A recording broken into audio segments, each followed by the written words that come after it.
convosco. Bendita sois vós entre as mulheres, e bendito é o fruto do vosso ventre, Jesus. Santa Maria, Mãe de Deus, rogai por nós, pecadores, agora e na hora de nossa morte. Amém. Eu queria fazer a invocação do Arcanjo Miguel, porque nós iremos falar de uma pregação de combate espiritual contra as forças do inferno, e que o Arcanjo Miguel nos proteja e proteja as nossas famílias. São Miguel Arcanjo, defendei-nos no combate. Seja o nosso refúgio contra as maldades e as ciladas do demônio. Ordena-lhe Deus, instantemente o pedimos. E vós, príncipe da milícia celeste, pela virtude divina, precipitai ao inferno a Satanás e a todos os espíritos malignos que andam pelo mundo para perderem as almas. São Miguel, São Gabriel e São Rafael Arcanjo, rogai por nós e defendei-nos no combate. Louvado seja o nome de nosso Senhor Jesus Cristo. Boa noite, meus irmãos e minhas irmãs. Podem tomar o vosso assento, por gentileza. Eu fico muito feliz por ter vocês aqui presentes, porque nós nem conseguimos divulgar direito.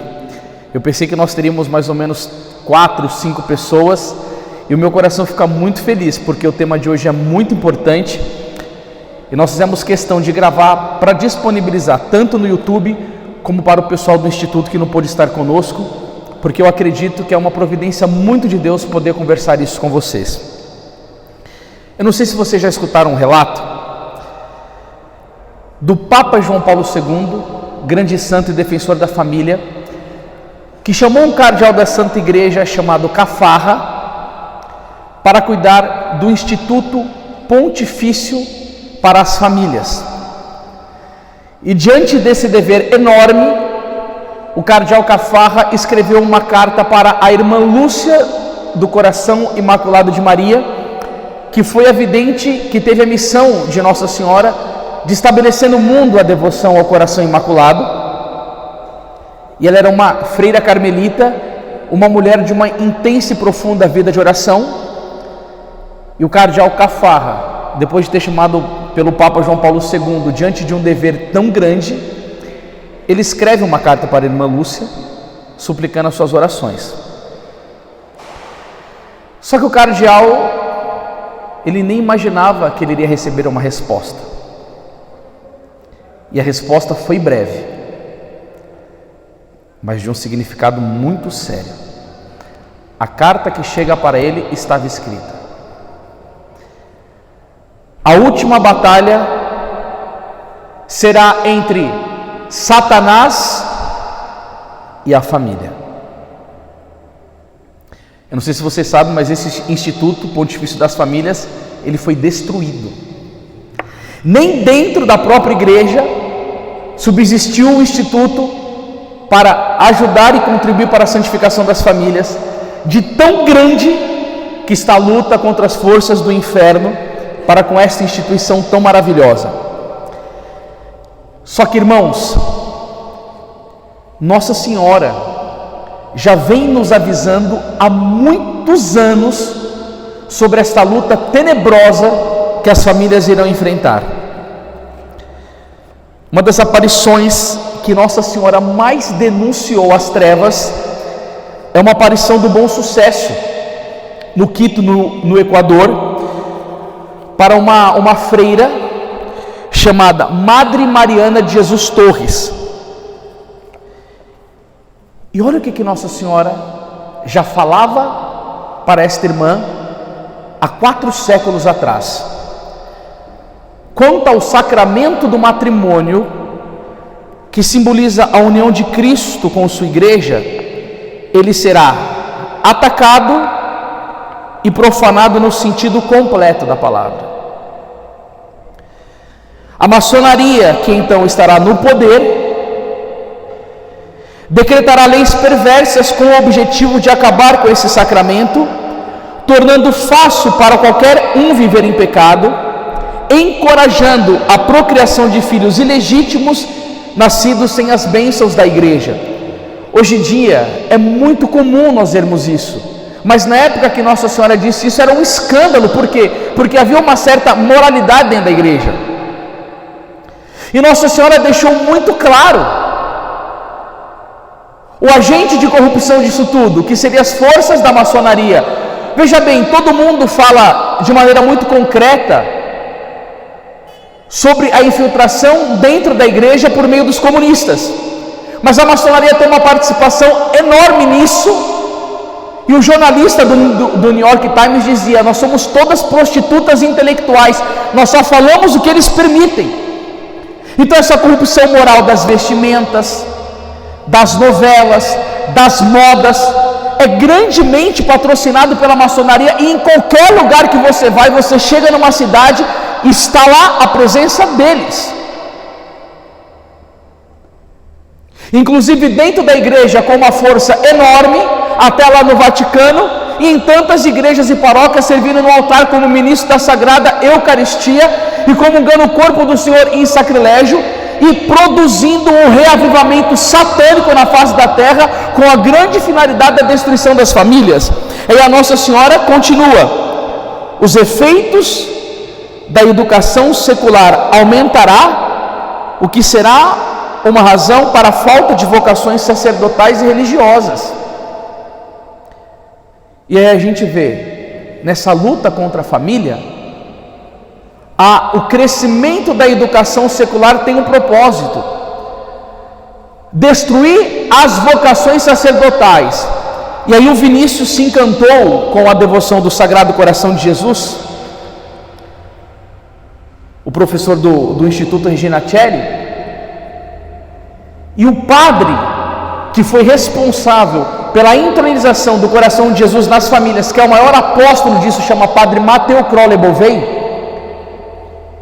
Ele tinha esse dom de Deus, de chegar nas famílias, entronizar o coração de Jesus e colher inúmeras conversões. E um dia um maçom chegou para ele e disse assim: padre, se a vossa empreitada der certo, olha que ousadia, a vossa empreitada de entronizar o coração de Jesus nas famílias der certo, nós não conquistaremos a igreja. Mas se a sua empreitada não der certo, nós vamos acabar com a igreja, porque o nosso interesse não é essas igrejas de pedra, nós queremos a igreja doméstica, porque se a gente acabar com as famílias, nós iremos acabar com a igreja. Na medida que tem uma família piedosa, cujos pais são virtuosos, mantêm vida de oração, o santo temor de Deus, os filhos são educados na boa fé e no bom exemplo, eles têm mais facilidade de aderir, por exemplo, um rapaz a uma vocação sacerdotal, uma moça a uma vocação religiosa. Aí você olha para a família de Santa Teresinha do Menino Jesus, que tinham pais muitos virtuosos, as 5 foram religiosas.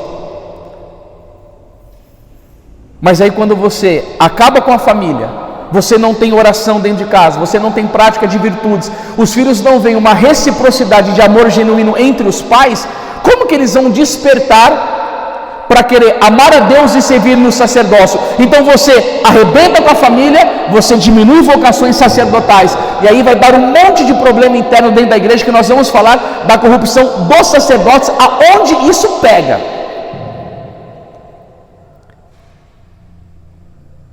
E aí a gente vai vendo um dos pontos mais terríveis disso é a falta de uma boa preparação para o sacramento do matrimônio. Quando eu fui me casar, eu fui procurar um padre que era doutor em direito canônico, chamado Padre Simeão, e disse assim: padre, eu vou me casar, eu gostaria que o senhor preparasse eu e a minha noiva Thaís, para que nós cada vez mais tenhamos consciência da grave responsabilidade do que é o matrimônio e o que a igreja nos pede. E na primeira aula, o padre me falou uma coisa que ficou muito gravado na minha memória, e eu faço questão de expor para vocês. Ele chegou e falou assim: Anderson, eu sou um padre e eu tenho o sacramento da ordem. Para ser um sacerdote da igreja e receber o sacramento da ordem, eu estudei durante 4 anos a teologia, 4 anos a filosofia. Dentro do mosteiro nós acordamos às 4:30 da manhã para rezar, Fazemos o rosário todo dia, adoração ao Santíssimo Sacramento, Lexio Divino, uma vida de oração profunda. Porque eu sei da grave responsabilidade que é ser um padre. Para receber o meu sacramento, eu tive que perseverar durante 8 anos para aprender o que a igreja me diz sobre o que é ser um padre.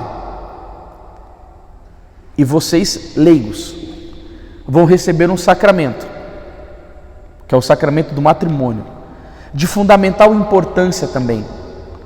E o que vocês recebem hoje da igreja é um curso de 1 dia para levar uma vida matrimonial, que é algo extremamente sério.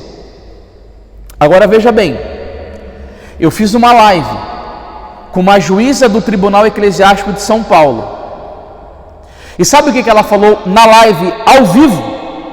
Sabendo que muitos padres e bispos do clero poderiam escutar o que ela estava dizendo, a doutora Elisângela, ela falou: eu tenho certeza que 90% dos casamentos celebrados hoje são nulos. As pessoas vão diante do sacerdote: vocês estão dispostos a receber todos os filhos que Deus lhe enviar? Sim. Não tem noção que a principal finalidade do matrimônio é a procriação e que todo método contraceptivo é pecado mortal. E quem que fala isso? Quem que tem a ousadia de falar isso? Porque o Papa Paulo VI, quando lançou o documento falando sobre isso, ele foi abandonado pelos cardeais dentro da própria igreja, porque ele ratificou a doutrina do matrimônio dentro da igreja. E aí você faz um curso muitas vezes de 1 dia. Quantos instrutores que vão falar sobre o matrimônio que nunca pegou uma encíclica na mão diante de um papa? Que ele não prega com a vida dele, porque às vezes o casamento dele é um lixo, mas porque ele quer ter uma certa reputação de fazer discurso dentro da igreja, ele pega esse dever de falar, mas ele não tem eloquência, ele não tem testemunho, porque ele não vive isso, ele não sabe absolutamente nada, ele fica enchendo linguiça, faz piadinha, mas não prega a doutrina sobre o matrimônio, que é uma coisa séria e grave. E aí eu já vi pessoas me relatando, deixa eu adaptar a linguagem aqui, que era para os casais assistir determinados tipos de filme para ter uma vida mais quente, ensinando o pecado mortal numa preparação, ensinando a usar pílula anticoncepcional, sendo que o Padre Pio dizia: a pílula anticoncepcional vem do inferno, ela é abortiva, e quase ninguém mais prega nada sobre isso. Se o que precisa dentro de um matrimônio, meus irmãos, é do puro amor sobrenatural, porque isso que é bonito. Olha só, a gente teve hoje na missa, quem veio, participamos da liturgia de Pentecostes, Romanos 5,5. A esperança não engana, porque o amor de Deus foi derramado em nossos corações pelo Espírito Santo que nos foi dado. Aí na nossa mediocridade vem uma força do alto, e Deus imprime no nosso coração um amor sobrenatural, que torna o homem e a mulher capazes de fazer sacrifícios heróicos, a fim de que o homem possa cumprir a sua vocação com a mulher. Qual? Efésios 5:25, maridos, amai as vossas mulheres como Cristo amou a igreja e se entregou por ela. O homem entender que é um ato de sacrifício o amor que Deus pede, e que dentro desse amor vem frutos belíssimos que proporcionam ao casamento ser durável até a morte, virtudes como a paciência, que é tão importante dentro do matrimônio, principalmente em períodos de adversidade, ou talvez que o seu cônjuge tenha um temperamento meio difícil, um ou outro, mas aí você suporta no amor. A benignidade, a bondade tão importante dentro do matrimônio, e esse amor vem da onde? É de Deus. Quem que hoje explica Mateus capítulo 7, versículo 24, gente? Aquele, pois, que ouve essas minhas palavras, olha que coisa bonita, e as põe em prática, é semelhante ao homem que edificou a sua casa sobre a rocha. E essa palavra ela é muito usada na liturgia do sacramento do matrimônio, porque diz assim, se o teu casamento estiver sobre a rocha que é Jesus, vai vir a chuva, vai vir a ventania, vai vir a tempestade. O diabo vai bater em cima, embaixo e dos lados. 1 Pedro 5,8: o diabo, vosso adversário, ele anda ao vosso derredor como um leão procurando a quem devorar. Ele vai tentar passar por cima do seu sacramento como um trator. Ele vai tentar fazer da sua família um inferno. Ele vai querer jogar o seu marido no adultério, a sua esposa no adultério, levar para a pornografia, para ter ódio, mágoa, ressentimento, apostasia dentro do lar. Mas o inferno que se levanta, vocês estarão na rocha. E Tiago capítulo 4 versículo 7 vai dizer: aproximai-vos de Deus, ele se aproximará de vós. Resisti ao diabo e ele fugirá para longe de vós. Quem que faz isso? É Jesus, que sendo o centro do matrimônio, joga no nosso coração um incêndio de força divina que nos capacita para resistir às forças do demônio. E quem é que fala hoje em dia que em casa deve-se ter vida de oração, que deve-se buscar conhecimento divino pelas Escrituras, que deve-se ir na capela adorar Jesus e manter vida de piedade? E não é o que o Papa Pio XI insistia na principal encíclica chamada Casti Connubii, falando que o casamento, eu vou ler para vocês isso que está nesse documento, como é importante. E aí eu chego e faço uma pergunta para vocês que estão aqui presentes agora. Vocês não precisam responder, depois a gente pode conversar. Como foi a sua preparação para o matrimônio? Que curso que você fez? O que você aprendeu nesse? Você traz memórias da gravidade do dever, da seriedade. Você colhe na sua memória os frutos que você tem que cumprir como seus deveres. A responsabilidade de ser pai, marido. São Vicente de Ferrer vai dizer que o homem tem o papel de Deus na família. Gente, olha que coisa séria. As virtudes que a mulher tem que praticar, a piedade, a vida de oração, o perdão recíproco. Eu não sei como foi o seu curso de noivos, mas quando o padre disse isso, eu estudei 8 anos para ser um padre, e vocês recebem um curso de um dia. Não é à toa que tantos casamentos passam por um período de fragilidade muito grande. Porque quando Cristo vai falar sobre Mateus 7,24, a casa sobre a rocha, significa que para construir uma casa, ela tem que ter uma base. Qual que é a base das famílias de hoje em dia, meu Deus do céu? Quantas pessoas que se casam e num breve período de tempo se separam com escândalo grave? Eu conheci um rapaz em São Paulo que fazia apostolado, que pregava. O cara casou, separou e depois virou coach de matrimônio. Mas que incoerência, meu Deus do céu! O cara tem um fracasso, o casamento dele vai pro buraco. E aí depois ele vira palestrante motivacional para falar de sacramento, para falar de ajustamento conjugal. Como que ele vai falar isso se ele perdeu o casamento dele, meu Deus do céu? E aí hoje em dia é comum a gente escutar: ah, não tem problema, se você separar você arruma outra pessoa, ou você vai e tenta um processo de nulidade matrimonial. Com a igreja do jeito que está hoje fica moleza fazer isso daí. Mas eu tremo com uma coisa. Uma mulher chegou para o Padre Pio e disse: Padre Pio, o meu marido morreu, ele foi salvo? O Padre Pio começou a chorar na frente da mulher e disse para ela: eu vi o seu marido no inferno. E a mulher: mas padre, ele se confessou antes de morrer. E o Padre Pio falou para ela: eu vou falar para você o caminho que o seu marido fez para ir ao inferno. Ele queria desfrutar da vida, ele queria desfrutar dos prazeres, e dizia: amanhã eu me converto, amanhã eu me converto. Sabe o que ele fez?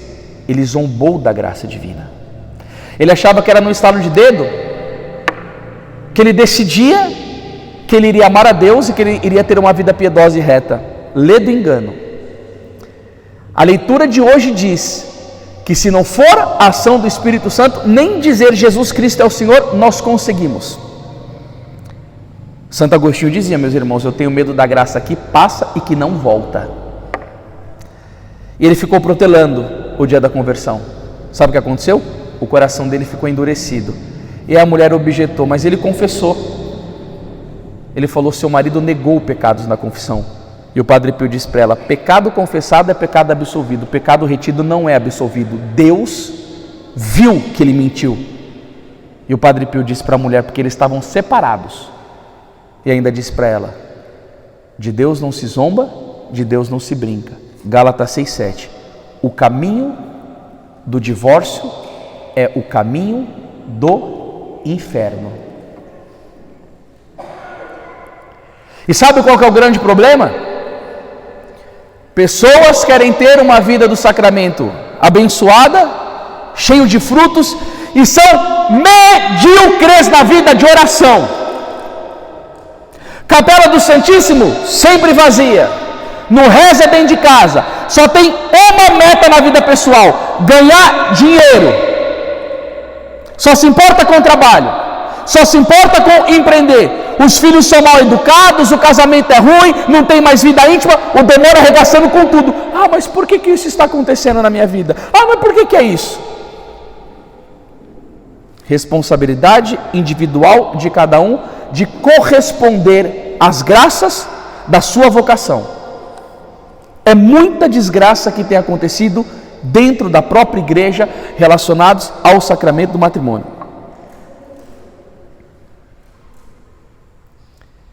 E aí quem que deveria nos ensinar em primeiro lugar? Os nossos pastores, os padres. E aí hoje em dia está uma moda dos padres que querem bombar no Instagram. Cara, eu fico com uma raiva disso, porque os bispos não fazem nada. Tem um padre desses famosão aí que estava num cruzeiro católico, mas vai só para ganhar dinheiro. A mulher foi pedir para confessar, ele não confessou porque estava no cruzeiro. É a mesma coisa que um filho chegar para o pai, pai, eu estou com fome, não, eu não vou te dar comida porque eu estou assistindo futebol. Olha que coisa louca. Aí tem um padre desses famosinhos aí que tem milhões de seguidores, chamado Padre Patrick. Aí uma pessoa mandou a pergunta, como ter paz no casamento? E ele só brinca, a única coisa que ele faz é brincar, esse padre. Eu tenho um desprezo por essa conduta horrível que entrou dentro da igreja. Se quer brincar, vira palhaço. Vai fazer stand-up comedy, mas não vem brincar de ser padre. Eu tenho pena do julgamento desses sacerdotes que não correspondem aos seus deveres. Lembrando que Santo Agostinho dizia que o chão do inferno é feito de crânio de padres. Ah, minha senhora, aí você está de brincadeira. Ou você quer ter paz ou você casa. Aí eu falei, por que não cita São Pio X, que dizia que se você quer ter paz na sua família, reze o rosário? Citar papa da igreja não quer, né? Só quer livro de psicologismo barato. Citar doutrina ninguém quer. Preparar os fiéis ninguém quer. E aí sabe o que acontece? Gente, a responsabilidade fica sobre nós. Eu que não posso dar brecha para o diabo, eu vou estudar o que é sacramento do matrimônio, eu vou ler documento da igreja, eu vou comprar um livro que me orienta. Por quê? Porque se nós estamos numa crise de fé dentro da igreja, eu não vou ser atropelado pelo demônio. Eu vou ter um pouco de inteligência e coerência de entender o que é o meu dever e vou procurar buscar. E aí eu pergunto para você que está aqui escutando a palestra, não me responda, só para atormentar um pouco a sua consciência, porque eu tenho a certeza que a maioria não leu. Antes de você casar, o que você se preparou lendo de matrimônio e na sua biblioteca? Quantos livros você leu sobre casamento e com a finalidade o quê? De se santificar pelo seu cônjuge. Você foi buscar, falou assim, o que a igreja me pede?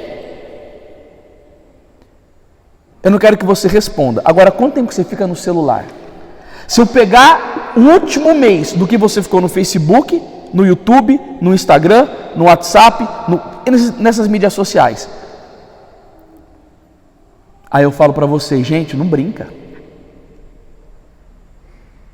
A igreja precisa de famílias santas. Olha aí o inferno se levantando contra as famílias. E aí você vê o ensinamento do pai de Santa Teresinha e de Santa Zélia, o que acontece dentro de uma família virtuosa. Quando os pais são santificados, não tem como fruto da árvore dar errado. Foram 5 filhas para dentro do convento. Isso é a maior glória de Deus. Eu fico imaginando o dia que Santa Teresinha do Menino Jesus cruzou as portas do Palácio Celeste e ela pôde aprontar para o pai dela e dizer: eu fui uma santa porque o Senhor foi um santo. Porque Santa Teresinha, e eu palestrei para os homens, ela dizia: quando eu vou na missa com meu pai, eu fico com os olhos mais fitados no meu pai do que no padre, porque o modelo de exemplo, de recolhimento do pai dela era uma coisa tão forte que o pai dela atraía ela para o amor pregando com a vida. E aí eu vou te perguntar, você acha que o demônio quer isso dentro da sua casa? Quer nada. Ele quer que você ande na impiedade, no escândalo, no pecado, para dentro da sua casa ser gerado tudo, menos o amor divino. E aí eu fico preocupado com uma coisa: essa próxima geração de jovens que vão casar, gente do céu, está se formando um enfraquecimento moral enorme da juventude, e eu fico me perguntando como que vai dar conta de educar as crianças, de levar para os caminhos das virtudes. Gente, isso é uma coisa muito séria.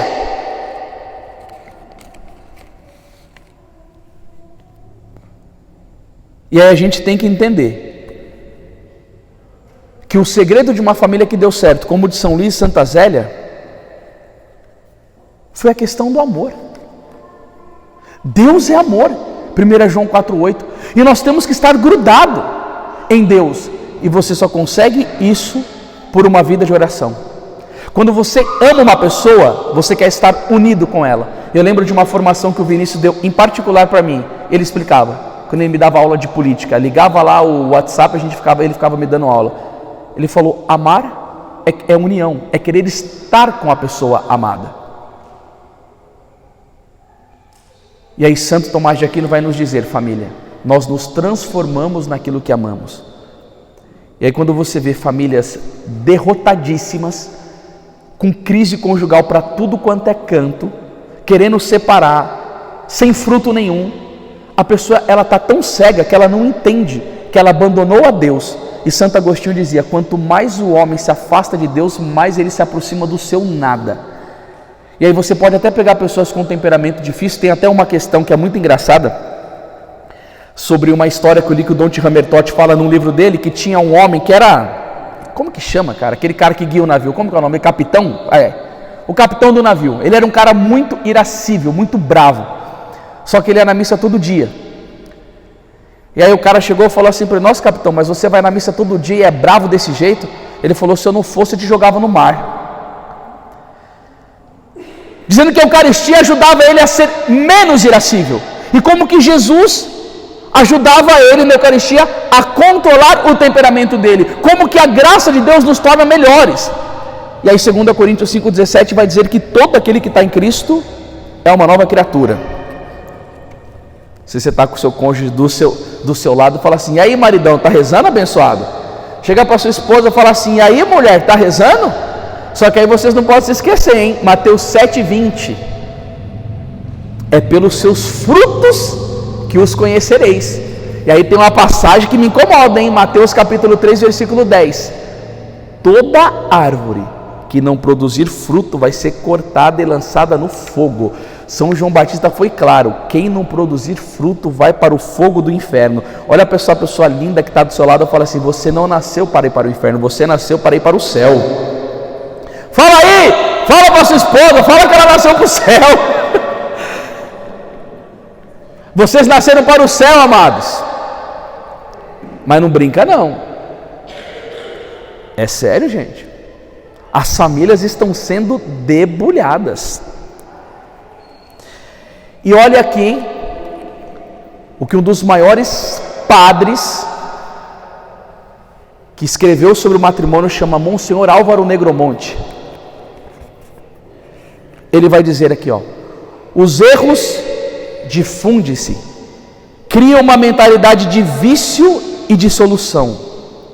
O daltonismo moral chega a tais deformações que o vício passa a ser aceito, defendido e louvado, enquanto a virtude passa a ser mal vista e ridicularizada.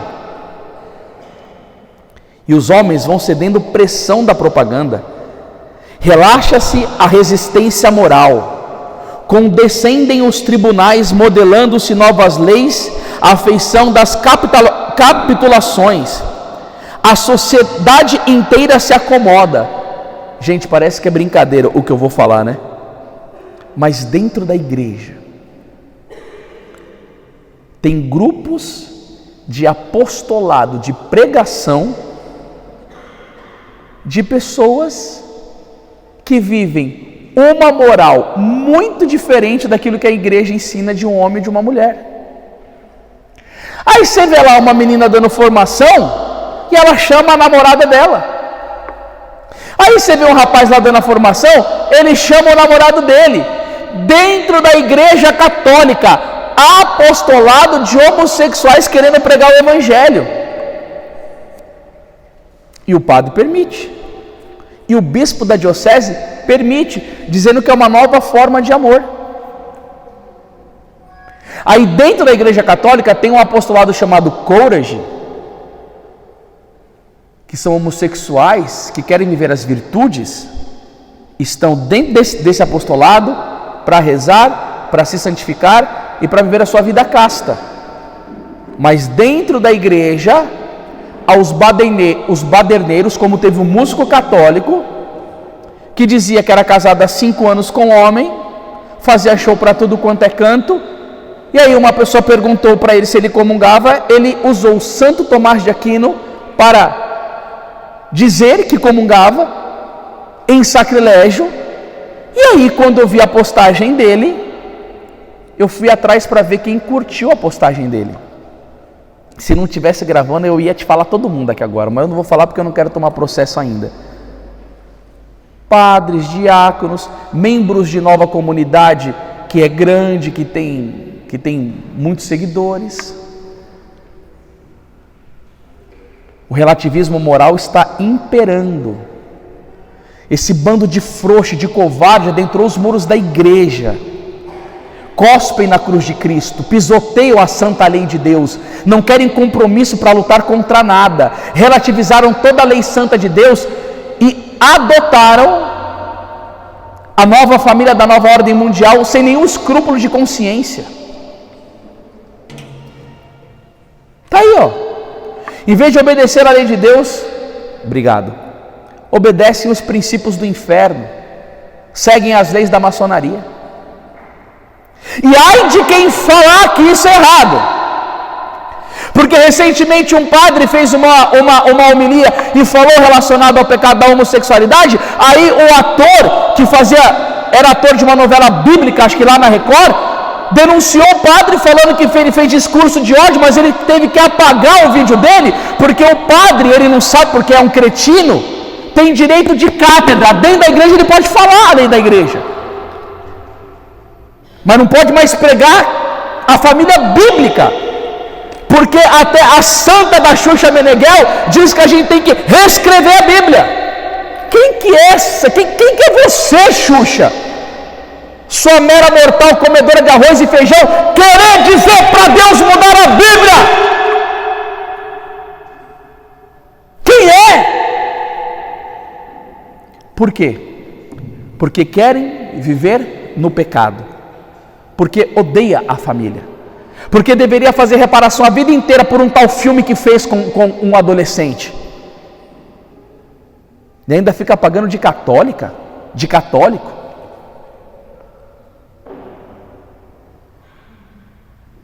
Está tudo louco. E aí eu lembro da frase do Papa Leão XIII: a audácia dos maus se alimenta da covardia dos bons. Ó, o silêncio dentro da igreja. Pregador muito conhecido na renovação carismática, Roberto Tanus, fez uma pregação em Presidente Prudente e falou a respeito desse pecado. Uma pessoa filmou delicadamente. Foi para o G1 da Globo. A paróquia da Diocese de Presidente Prudente pediu perdão pela fala dele. Eu falei, cara, esse povo está brincando com Deus, cara. Uma paróquia pedir perdão porque um pregador pregou a verdade da igreja. E aí vai dizer aqui, irmãos, a sociedade inteira se acomoda. Ele vai dizer aqui: só a igreja resiste. E ela só. Porque mesmo os católicos vão capitulando. Olha o que o Monsenhor Álvaro Negromonte vai dizer aqui. Vou fazer um merchan aqui para o meu público que vai ver no YouTube. Vocês deveriam comprar esse livro aqui, viu? Noivos e esposos, porque os casamentos fracassam ou dão certo. Isso daqui é um manual. Olha o tamanho desse negócio aqui, ó, fininho, do que a igreja pede sobre o matrimônio. Mesmo os católicos vão se capitulando, sem formação, sem doutrina, sem resistências morais, porque sem prática e sem sacramentos são vítimas igualmente fácil dos erros correntes. Olha o que ele está falando: os católicos estão sem formação, estão sem doutrina e por isso não tem resistência moral. Isso é triste demais. E o que isso daí é fruto? É fruto de uma apostasia enorme que entrou dentro da igreja. Apostasia é falta de fé. E sabe o que vai acontecer se não houver um despertamento? Os nossos filhos serão jogados no buraco. Porque não espera que eles vão ter uma boa formação dentro da igreja sobre isso daqui, não. São os pais que têm que conhecer e formar os filhos para o verdadeiro amor. Esses erros extremamente perniciosos, reconhece a encíclica do Papa, e esses costumes depravados começaram a difundir-se mesmo entre os fiéis e tendem a insinuar-se insensível e cada vez mais profundamente.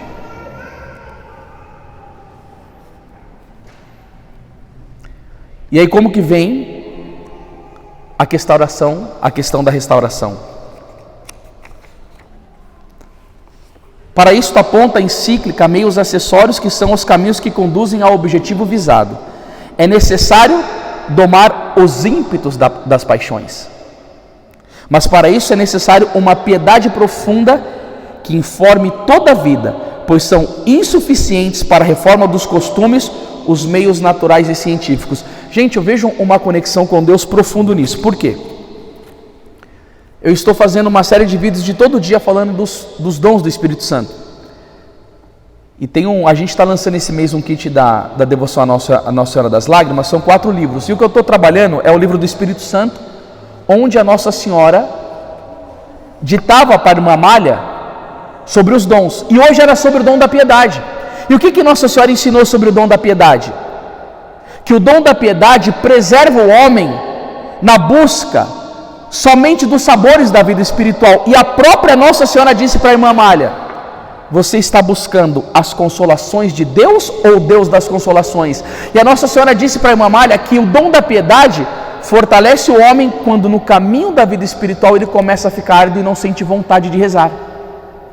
E quando a pessoa não sente vontade de rezar, que a vida espiritual dela fica nebulosa, que ela não tem vontade de mais nada, o dom da piedade ensina ela a ter a perseverança no meio da cruz. E o que o Papa está dizendo aqui, nessa encíclica Casti Connubii? Para ter a restauração, dentro das famílias precisa ter oração profunda, porque senão roda.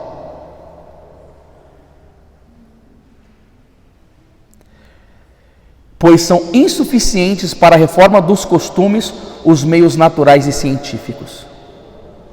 A preparação cristã para o matrimônio formará nos candidatos o firme desejo de cumprir todos os deveres que ele impõe. A cuidadosa escolha do cônjuge, feito por motivos cristãos, sobre a prudente assistência paterna e que contribuirá para o respeito aos mandamentos divinos. Olha que coisa bonita, gente. E aí tem uma coisa que é interessante. Eu olho para trás da minha vida e vejo que eu perdi um bom tempo em não fazendo uma boa eleição. Só que se você está aqui hoje, é porque Deus está te concedendo uma graça muito grande de você ter a percepção clara que esse ensinamento é para você ter uma felicidade vinda do céu dentro da sua casa, que é a igreja doméstica. Não é para você chegar nesta pregação e sair com peso de consciência, o diabo vai começar a infernizar sua mente dizendo: está vendo, você não estudou, você não se preparou bem. Não, a gente está jogando luz aqui em cima disso, porque você pode ter se preparado muito bem. Eu nunca conversei com você sobre o seu matrimônio. Se você se preparou muito bem, amém, trabalhe para ajudar a preparar os outros. Mas se não se preparou muito bem, Atos dos Apóstolos, capítulo 17, versículo 30, vai dizer que Deus não leva em conta os tempos de outrora. Deus não leva em conta o nosso passado. O que passou, passou. Mas o interessante é a graça de poder vivenciar a verdadeira lei do matrimônio na família. E aí vem o segundo ponto. Qual que é o maior bem do matrimônio? São os filhos. Isso é uma coisa maravilhosa.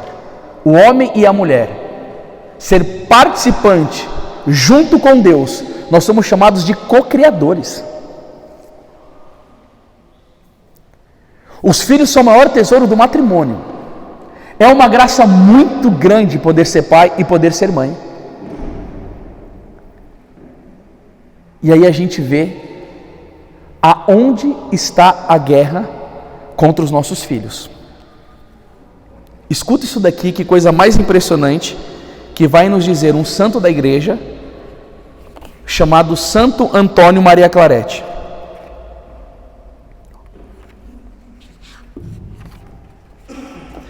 Ele vai dizer assim, lembra-me haver lido que a República de Atenas se achava cheio de vícios e de desgraças, pelos que os mais sensatos se reuniram para tratar do remédio.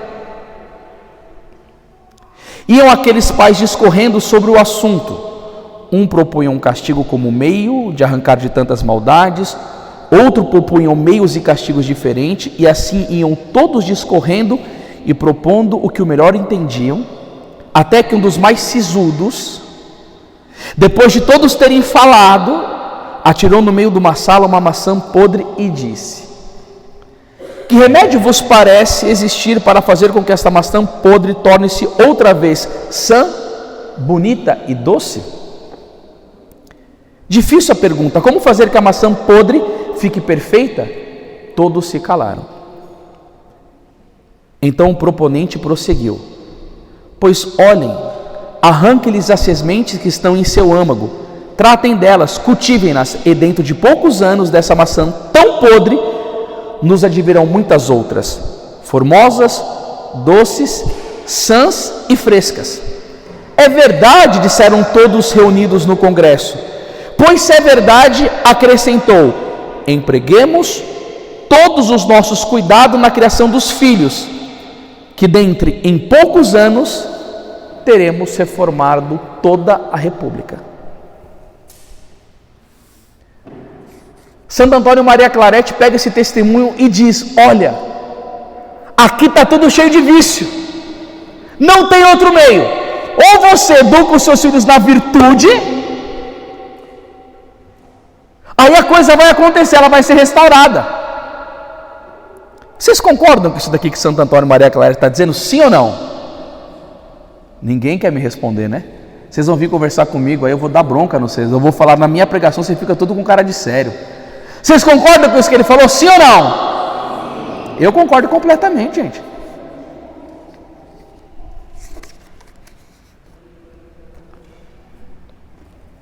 Agora vem a pior tacada de Satanás.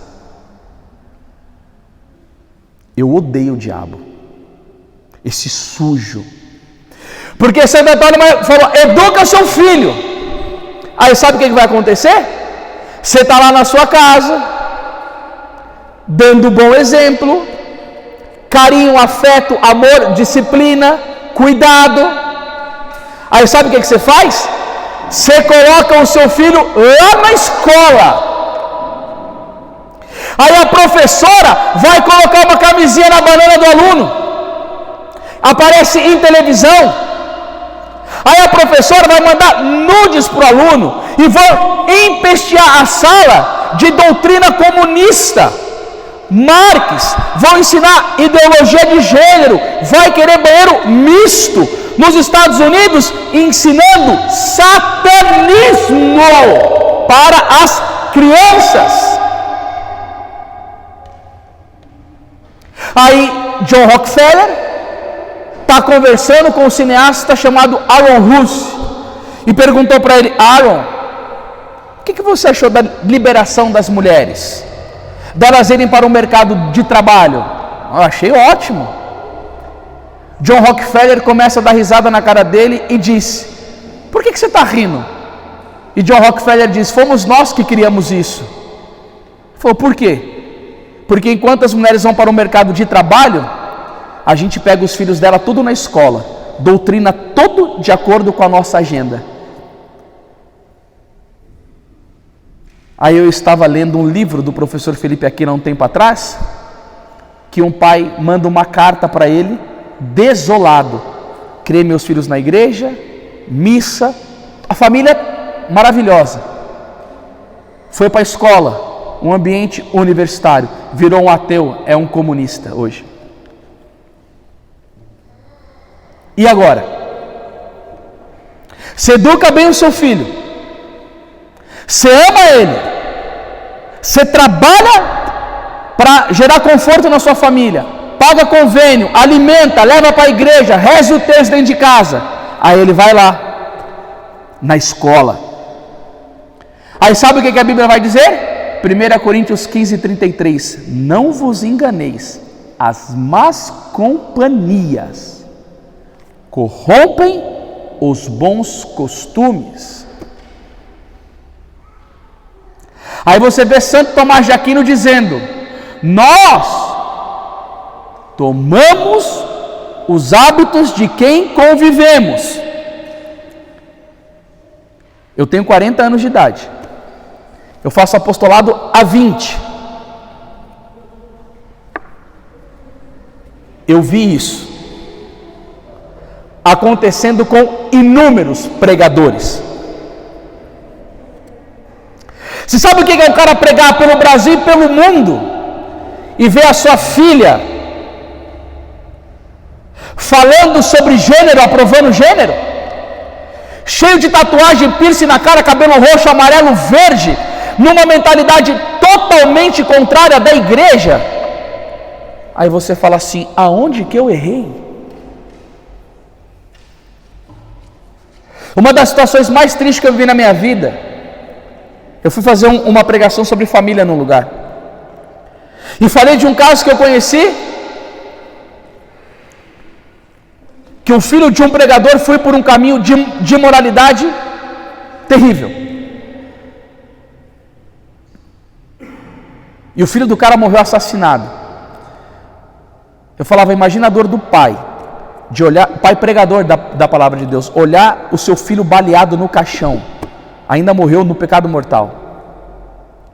Eu falava isso com pesar e com dor no meu coração. Quando a mulher está me levando para casa, que foi me buscar em São Paulo, ela disse: esse pregador chama tal esse nome? Eu falei: sim. Ela falou: ele é meu irmão, esse menino que morreu é meu sobrinho de sangue, e o fundador da comunidade que se foi pregar é o irmão dele. Mas ela entendeu que eu falei isso daí com um pesar. Se eu abrisse a caixa da Pandora para vocês aqui, misericórdia. A gente vive num tempo da igreja hoje que a família está tão destruída, gente, que tem fundador de comunidade que está fundando uma nova comunidade em adultério. Ele separou da esposa e está fundando comunidade em adultério. Tem missionária que está separando da esposa, vai para a diocese, pega tudo quanto é mulher, vai pregando como se fosse a pessoa mais virtuosa do mundo. Está tudo muito louco.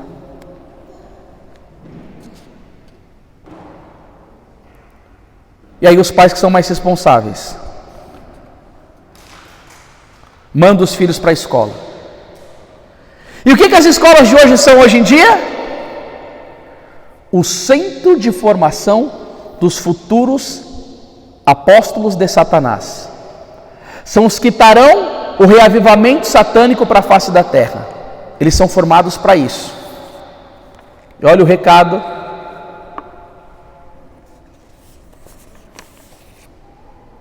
que o movimento revolucionário disse: iremos sodomizar seus filhos.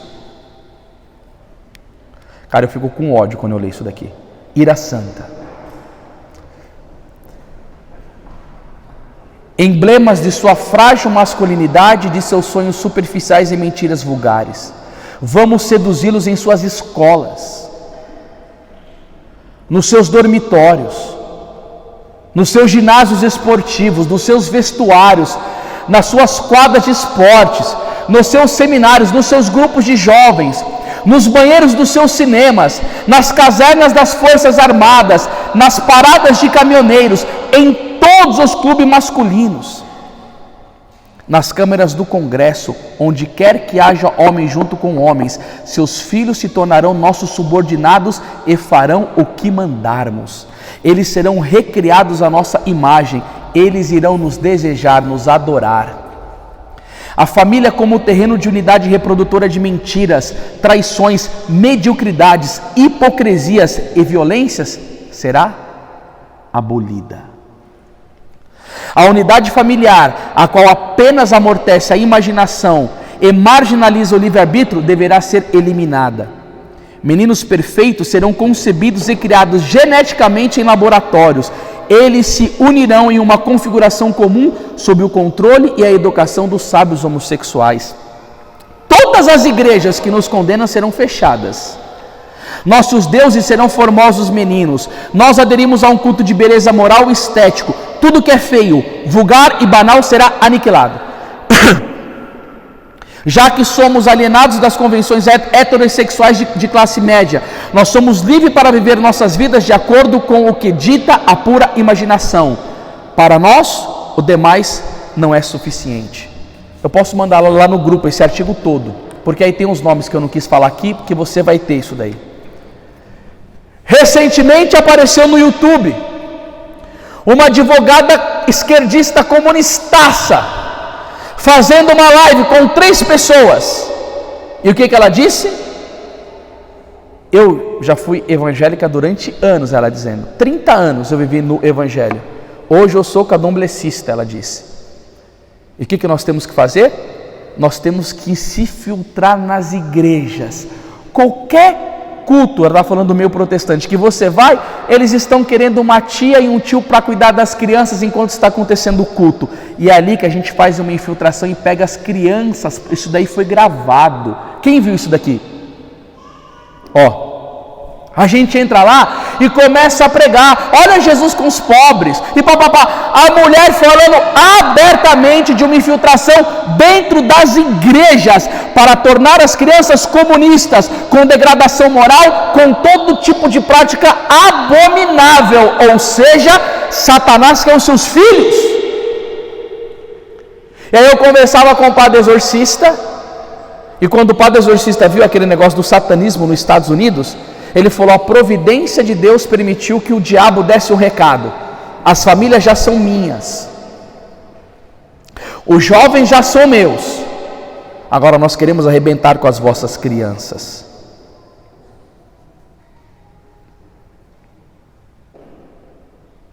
E nisso eu falo com o coração cheio de júbilo. Que graça que é ter o Instituto Regina Coeli. E por que eu estou dizendo isso? Porque recentemente Satanás fez uma ciranda terrível dentro dessa escola. Eu não posso abrir porque é coisa de fora, o íntimo nosso, mas Deus permitiu que o demônio viesse dar um recado: eu quero acabar com esse instituto. Porque se você tem um filho dentro dessa escola, Deus te elegeu, Nossa Senhora te elegeu com um amor imenso, e diz para você aqui: tudo isso que Satanás está fazendo nas escolas, eu estou poupando a sua família, eu estou poupando os seus filhos.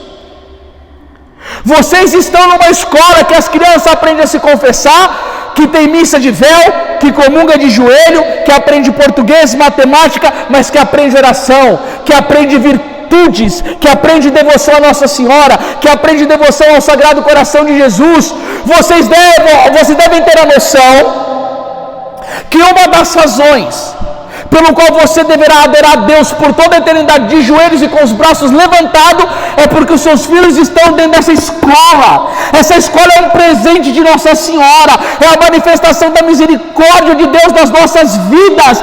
Em vez do seu filho ser um prostituto, uma prostituta, um perverso, um drogado, um traficante, um rebelde, um orgulhoso, um intemperante, ele está sendo caminhado para o caminho da virtude, enquanto as outras escolas foram abraçadas por Satanás, e ali é o centro de treinamento do reavivamento satânico na face da terra.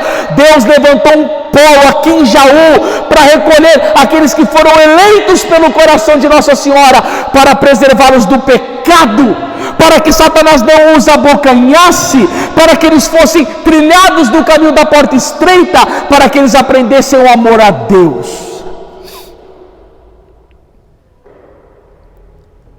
E nós devemos orar e agradecer por esse instituto, mas nós deveríamos fazer uma coisa a mais. A gente deveria formar um grupo e nos perguntar: o que eu posso fazer pela educação católica no Brasil? O que eu posso doar mais do meu tempo? Esse apostolado eu vejo que é o apostolado mais necessário. As lives que eu tenho feito com o Vinícius, das aberturas da escola, as pessoas desesperadas procurando, aí depois os áudios que começam a ser mandados, pessoas que vêm visitar aqui. Nós queremos abrir a escola, e o que precisa? De uma conscientização, de uma gratidão profunda, e falar assim: eu quero botar o pé direito, o esquerdo, o corpo, as mãos, eu quero trabalhar com firmeza nesse apostolado. E a primeira maneira: rezar, ser intercessores pela escola, porque o Vinícius que está na frente, vocês têm que entender uma coisa: o diabo quer arrebentar com ele. Aí tem a palavra na Bíblia do profeta Zacarias: ferirei o pastor e as ovelhas serão feridas. É tática de guerra, arrebenta com o líder de que todo mundo fica fraco, uma luta espiritual profunda. E aí o que você tem que entender? Você tem que entrar nessa guerra em espírito de santidade, tem que levantar grupo de intercessão, você tem que vir aqui na capela e rezar 10 minutos pela escola, fazer a coroa das lágrimas, rezar o terço, tem que ter uma blindagem para isso, tem que ter intercessão para isso. Eu preciso trabalhar, eu preciso chegar na escola e falar assim: o que eu posso fazer? Como que a gente expande isso? Como que cresce? Eu quero formar, eu quero aprender a falar sobre matrimônio, não sei, eu preciso me entregar, eu quero rezar. Como que eu faço para captar recurso, para ajudar os professores? Gente, olha o salário que esses professores recebem, meu Deus do céu. Ninguém está nesse projeto por causa de dinheiro. É uma graça enorme. Meu Deus, quando eu vejo meus filhos na missa, aquelas crianças bem vestidas, com decoro, com recato, que eu entro na sala dos professores, escuto tudo aquilo, eu falo: meu Deus do céu, que palavra que vai sair da minha boca para agradecer por poder estar nesse lugar. O maior tesouro do meu casamento, que são os meus filhos, estão protegidos contra tudo isso que vocês estão escutando. O Instituto Regina Coeli é uma bênção de Nossa Senhora mesmo. E nós precisamos dar um valor tremendo para isso. Porque a gente está só no começo. Esse negócio vai explodir. Por meio desse instituto, o inferno vai ser saqueado. Porque Deus quer, porque Nossa Senhora quer. Não é porque o Vinícius quer, não, gente. A gente tem que entender uma coisa: a virtude da humildade é a virtude que eu conheço-me a mim mesmo e sei que sem a graça de Deus eu não consigo nada. Mas a virtude que acompanha a virtude da humildade, ela se chama magnanimidade, que é a grandeza de coração. Eu sei que eu não sou nada, mas a graça de Deus em mim pode tudo. São José Maria Escrivá dizia: Deus não te criou para ser galinha de capoeira, você tem que ter visão de águia, coisa grande. Você sabe quando aqueles empreendedores pensam pra caramba, Elon Musk, Steve Jobs, o dono da Amazon, os caras pensam grande para dinheiro. A gente tem que pensar grande para a salvação das almas. Por que eu estou dizendo isso? Eu não posso ficar cômodo na minha zona de paz e pensar assim: meus filhos estão bem, eu não vou fazer mais nada. Não, isso não é católico. Eu tenho que ter compaixão dos outros. O que eu posso fazer para isso pegar corpo, para isso ir para frente e se interessar? Olha as iniciativas de apostolado. Por que a gente começou o grupo dos homens? Porque a gente sabe que os homens é o ponto de ataque que o diabo pega para arrebentar as famílias. Então vamos fazer com os homens se santificarem, para o lar ficar mais virtuoso. Olha que coisa mais maravilhosa. A gente tem que trabalhar para esse grupo dos homens crescer. Nessa última semana já tinha menos homem, não era para estar acontecendo isso. A gente está dando moleza para o diabo. Tem que trabalhar, divulgar, fazer alguma coisa. Tem que crescer, não pode diminuir. Eu sei que começar é para muitos, perseverar é para santos, mas não pode existir. Tem que ter iniciativa boa para a gente. Esse negócio tem que explodir, gente. A gente tem que ter essa magnanimidade. Eu quero ver esse negócio pegando fogo.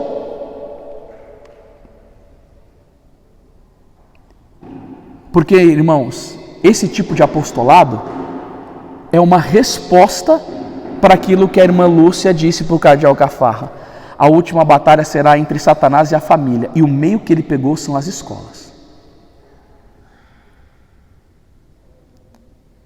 E eu falo isso, gente, com uma gratidão interna dentro do meu coração. Vocês já viram o meu testemunho daquele negócio que aconteceu lá no avião? Para mim ter vindo para cá, para todo mundo, provação, sofrimento, mas isso serve para nós entendermos o quanto isso mexe com o inferno. E se eu entendo que a batalha será entre Satanás e a família, a minha compreensão ela tem que ser maior ainda do que eu posso fazer, do qual é o meu dever.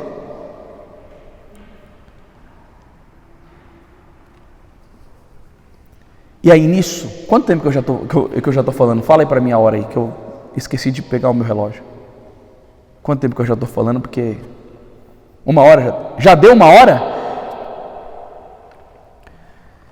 E aí a gente tem que procurar fazer alguma coisa dentro do Instituto como apostolado.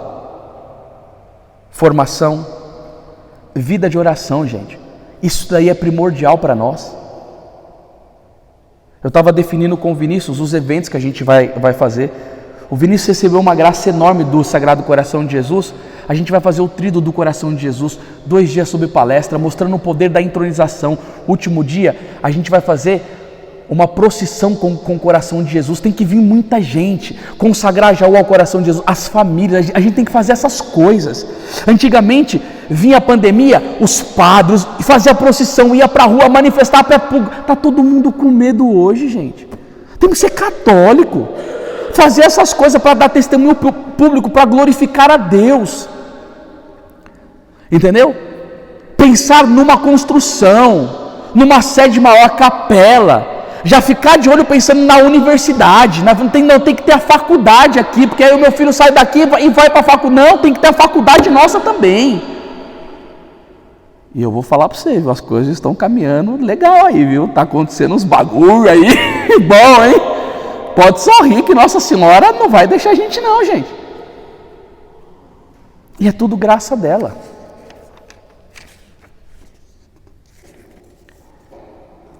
E agora, que eu já falei de toda essa luta, eu quero falar da mulher que nós temos para lutar por nós, contra essas forças do inferno. Primeira coisa que eu quero dizer para vocês: o demônio tem mais medo de Nossa Senhora do que do próprio Deus. Por quê? Porque a profecia de Gênesis capítulo 3, versículo 15, porém ódio entre ti e a mulher, entre a tua descendência e a dela, dizendo que Nossa Senhora, esta te esmagará a cabeça e tu lhe ferirás o calcanhar. Por que Deus fez isso? Porque Satanás, nesse orgulho asqueroso dele, entende que os 3 atributos de Deus, onipotência, onisciência, agora esqueci o outro, onipresença, ele entende o poder de Deus. Mas Deus munir uma criatura para pisar a cabeça dele e destinar Nossa Senhora para pisar a cabeça dele é um ato que a soberba dele não permite. Tanto que teve um caso de um exorcismo que tinha uns padres lá querendo expulsar o diabo não ia embora de jeito nenhum. Aí chegou um padre na porta da casa. Gente, parece que o exorcismo já estava quase 24 horas e o demônio não ia embora. Aí quando chegou um padre na porta da casa, o demônio falou: agora eu vou. Aí os padres falaram: não vai não, você vai falar o porquê que esse padre que está chegando aqui agora, você falou que você vai embora. E o demônio disse: porque ele é um padre humilde, eu não tenho força contra a virtude da humildade. Não existe criatura mais humilde do que Nossa Senhora. Ela tem a força para esmagar a cabeça de Satanás. Se você pegar o Cântico dos Cânticos, capítulo 6, versículo 10, quem é esta que avança como aurora, terrível como exército em ordem de batalha? Nossa Senhora bota pânico em todos os demônios do inferno. Se Santo Tomás de Aquino nos ensina que o menor anjo da corte celeste tem poder sobre Lúcifer, imagina a Nossa Senhora, que é a rainha dos anjos. Um dia, quando Santa Bernadette estava na gruta, o demônio apareceu e Nossa Senhora só olhou para o demônio e ele fugiu. Há uma tradição na igreja que o demônio tem medo de Santo Antão. Quando o nome de Santo Antão é pronunciado, ele fica com medo. Um dia São Francisco de Assis estava expulsando um demônio, o demônio não queria ir embora, ele falou: eu vou chamar o irmão Junípero. Ele falou: não, eu estou indo embora. Quem que é Antão? Quem que é Frei Junípero perto de Nossa Senhora?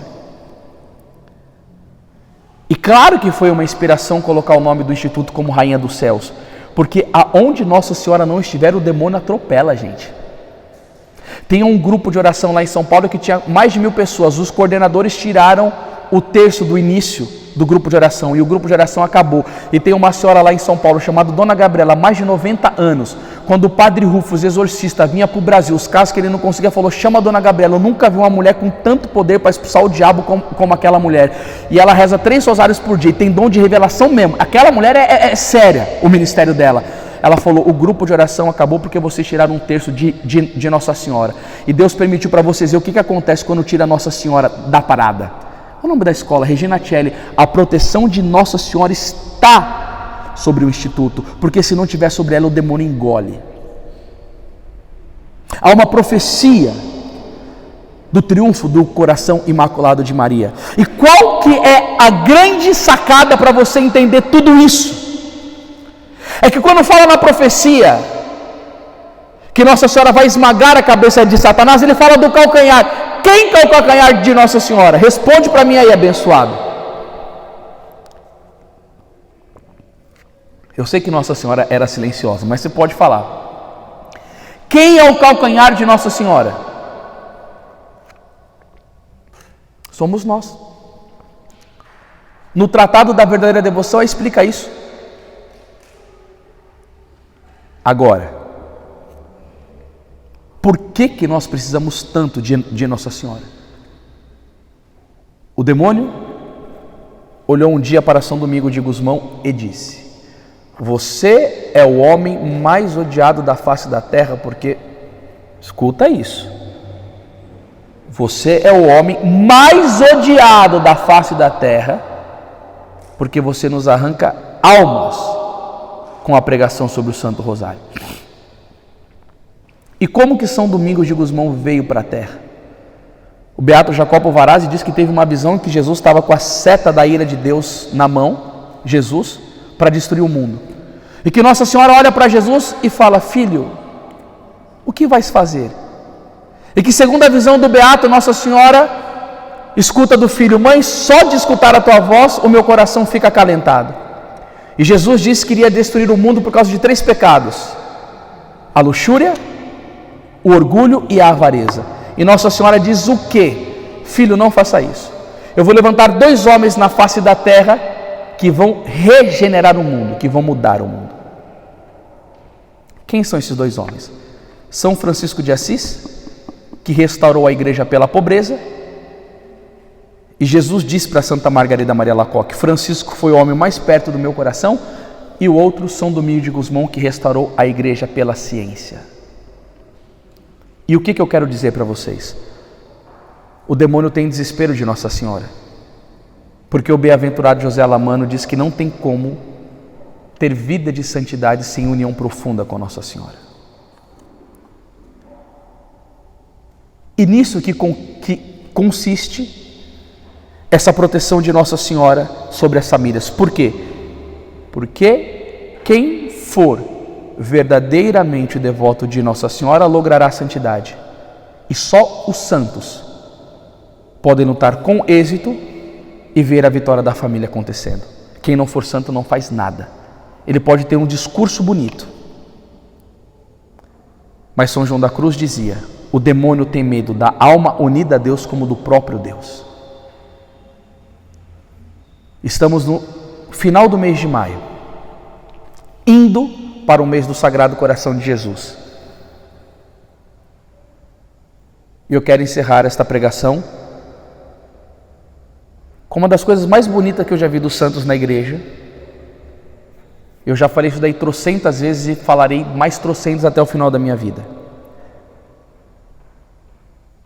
Jesus chegou para Santa Margarida Maria Alacoque, a responsável pela devoção ao coração de Jesus no mundo inteiro.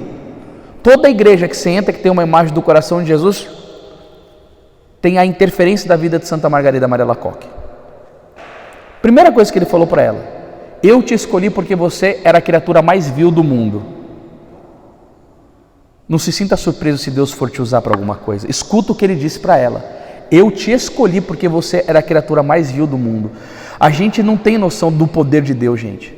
O que Ele pode fazer nas nossas vidas. O que a graça dEle pode atuar nas nossas vidas. A gente precisa se abandonar. E a segunda coisa que ele disse para Santa Margarida: eis que eu te confio ao coração da minha mãe, para que ela te forme segundo os meus desígnios. Para que houvesse um estabelecimento no mundo inteiro da devoção ao coração de Jesus, primeiro ela teve que passar pelo coração imaculado de Maria, que formou o coração de Jesus. Ela aprendeu na escola da Imaculada a escola da santidade, que é a escola do amor. E só na eternidade nós veremos os frutos da vida de Santa Margarida Maria Alacoque. Porque se o coração de Jesus é amado no mundo, foi porque uma santa da igreja correspondeu às graças. E eu quero falar uma coisa séria para vocês aqui nessa noite. A missão de Santa Margarida Maria Alacoque, sem dúvida alguma, era fazer o mundo amar o coração de Jesus. Mas eu não tenho dúvida que a sua missão, como leigo, é a defesa da família, da sua casa, dos seus filhos e se importando também com os outros. E para isso, na liturgia de hoje de Pentecostes, permita Jesus colocá-lo no coração de Maria. Porque ali é a escola da santidade, ali é a escola do amor, ali é a escola da graça, ali é a escola da virtude. E Nossa Senhora vai fazer tantas coisas bonitas na sua vida, se você corresponder às graças. E aí a gente já prepara para entrar no mês do coração de Jesus. E a entronização do coração de Jesus que vai ajudar a salvar as famílias. O Vini colocou o coração de Jesus, o coração de Nossa Senhora para proteger o Instituto, porque Deus permitiu que a gente visse as tramas que o diabo estava querendo fazer. E um dia, as crianças estavam brincando de Fátima e o anjo perguntou: o que vocês estão fazendo? O Sagrado Coração de Jesus e Maria tem grandes desígnios sobre vós. Chamou a atenção das crianças que elas estavam perdendo tempo. E eu digo para vocês: o coração de Jesus e de Maria tem desígnios sobre vós. Vamos trabalhar para a implantação das escolas católicas, vamos rezar, obedecer aquilo que Deus nos pede. E nós veremos que a nossa vida serviu de louvor para Deus, porque a última batalha será entre Satanás e a família. E uma coisa eu digo: quem vai triunfar não é Satanás, mas Nossa Senhora em Fátima disse: o meu coração imaculado triunfará. E nós iremos fazer parte disso para a glória de Deus. Viva Regina Coeli! Aplauda a Santíssima Mãe de Deus!